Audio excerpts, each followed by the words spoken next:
This is Gordon Cook from Call of the Void, and you are geeking out to Gear Gods.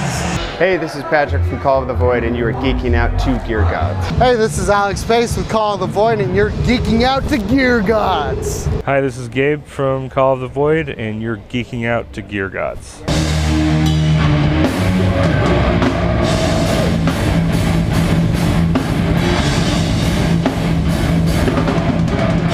I'm Patrick Alberts of Call of the Void, and you should give a shit about my gear because it fucking smokes everybody else's. There you go. This is a custom guitar made by Matt Johnson in Boulder, Colorado. It is a prototype for something he was gonna do in his guitar line, but I saw it in his garage and I said I want that. And then we have an endorsement through Lace Pickups, so we got the Nitro Hemis in there, and they're the best pickups I can think of right now. We play Atlas cabs with Redcoat Governor Eminence speakers in them, and then I'm running a Varellin Meat Smoke and a Lux Smoke amp combined together. It's 300 watts and it's blazingly loud. Effects pedals, we use the BVE Sonic Maximizer and a Rat pedal and Planet Waves tuners. The only difference between the live rig and what we record in the studio is we just take what I do live and times it by like 4 or 5. And we'll mix in some other amps like a Sun Model T or Hex cabs or some Marshall or Orange heads. And other than that, it's the same. Our tuning is CGC FAD, and for a couple songs we do AGC FAD, which is masterminded by Today's the Day Neurosis Mastodon. We use Diodario XL's nickel wound 13 to 56 jazz medium gauge. There's one of the only things we can find that actually has a wound G and still pliable on the top end of the guitar. Hey, this is Alex. I play bass with Call of the Void. I play a Fender Geddy Lee jazz bass. As you can see on the back there, Geddy Lee. The interesting thing about it is these pickups that I use. The pickups are Lace Manowar J bass pickups, and they are what really create my tone. So originally it was like some DiMarzio pickups that come in the bass. Like I grabbed this off of eBay for like 700 bucks. I had never played one before, and as soon as I played it, it's something about how thick the neck is it's thin as all hell. So it just allows for, like, I have to do a lot of bass chords and I tend to press down really hard, and it allows me to do that while having the freedom to move about the neck really quickly. Now when I switched to the Lace pickups, the biggest difference was the clarity and tone. It's something that, like, we play with a lot of distortion and a lower tuning. It's really difficult to get clear and consistent tones. Before I couldn't get that, and now I get it all the time. And it's the bass sound I've always wanted. So I use Diodario, like a medium gauge. They're 105 to 50, I believe. So they're not that thick, but we tune drop C and then tune down to like a Mastodon tuning where the power chord is this is an A.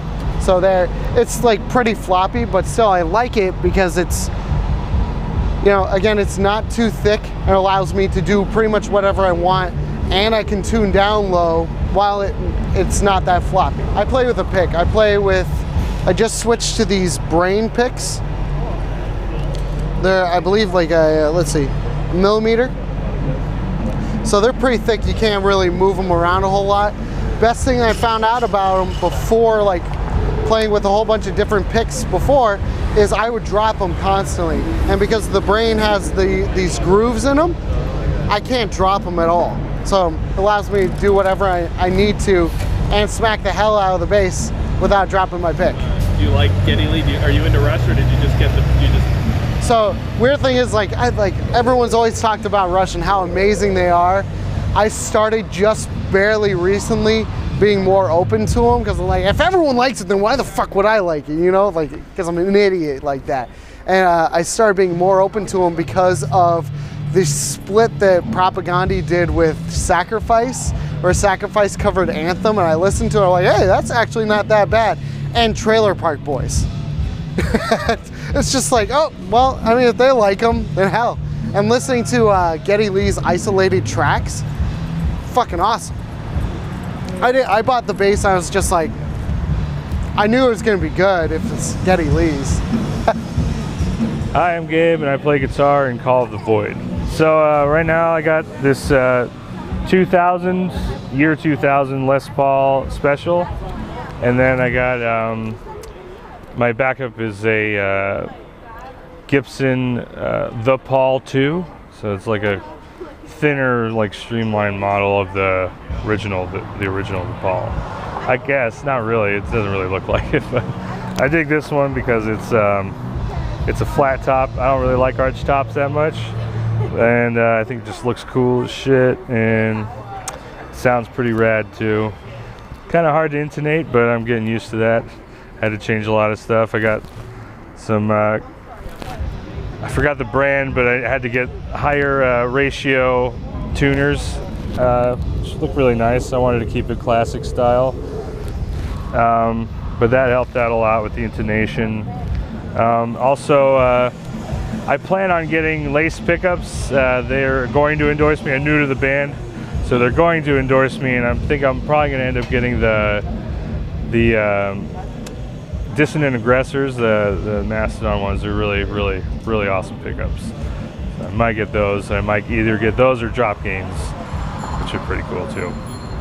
So they're like they're light baritone strings, which is like I think 63, like 13 to 63, something like that. So not so heavy highs, but really heavy lows, and that's definitely a good combination. We do a lot of weird kind of shreddy stuff high, and then really low end doomy stuff and sludge stuff as well. So that's kind of where we're going with our string gauge and whatnot. Yeah. So right now I'm using an Ampeg SVT Classic, which is a 300 watt bass head. Only because I had to match Patrick's Varellin, which I went through like 3 amps to try and do it. But this one, like, well, this is my buddy's amp, but like I also have a Sun 300T that I'm using as well. It's being worked on, but yeah, once that's up in order, I'll be using that, not the Ampeg SVT Classic. But they both do the job really well. So best of the highs and the lows, and so like that's why I like the bass amps, because they take distortion well, and they're really heavy. So the cabinet is we have our Atlas cabs that I'm sure Patrick already talked about. We're loaded with the Redcoat Governors, and we have those in there to handle the high wattage of the bass amps, and they do a really good job. Very heavy, high watt, sturdy speakers and sturdy amps. You know, the only bad thing is they weigh a ton. We got to carry them every night on the road, so that's a pain in the ass, but it's worth it to sound heavy as shit. So I dig it. And then Patrick and I are using the same pedals. I'm using a Busta Grande boost pedal right now. I still am kind of filtering through boost pedals, but that's doing the job too. Hey, I'm Gordon Cook with Call of the Void.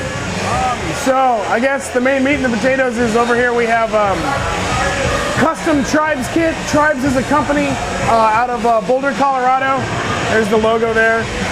They're just standard maple killer shells, but the guy made them for me, like custom color. It's kind of a dark, they call it Gordon Black, but it's more like a purple. But they're just really fucking crisp, clean. I grew up like wanting to own those drums. I grew up in Boulder, so they made them for me, and I'm some sort of in a club of dudes that have those drums, but you know, whatever. But and then I used to have a snare that was a part of that setup, but I moved on to brass, and I got this here guy right here, Ludwig Black Magic. It's a lot cheaper than like a Black Beauty.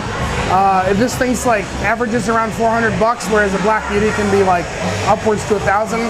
It's just a brutal fucking brass shell that's loud as shit, and I fucking love it. It's an 8" by 14. It's a beast, and it makes blasting and fucking playing hard a breeze. Sounds great. There's a lot of depth and emotion to it, whereas like I was playing maple for a long time, and it was just hard to deal with like tuning wise. These things are fucking great. I've got a hodgepodge of cymbals. I would like to be sponsored by Sabian, but I'm not world famous. But I've got Sabian cymbals, Zildjian cymbals, Peisty, and more Sabian. So, I mean, you know, I play what I like. It sounds good. I don't buy cheap because that sounds like crap. So I waste a lot of fucking money when they crack, but so is life. And then for my bass drum pedals, these are the Pearl Demon drives. Adam Jarvis from Pig Destroyer literally hooked me on these by selling them to me. He didn't like them, but I do, so now I have them, and that's pretty much it.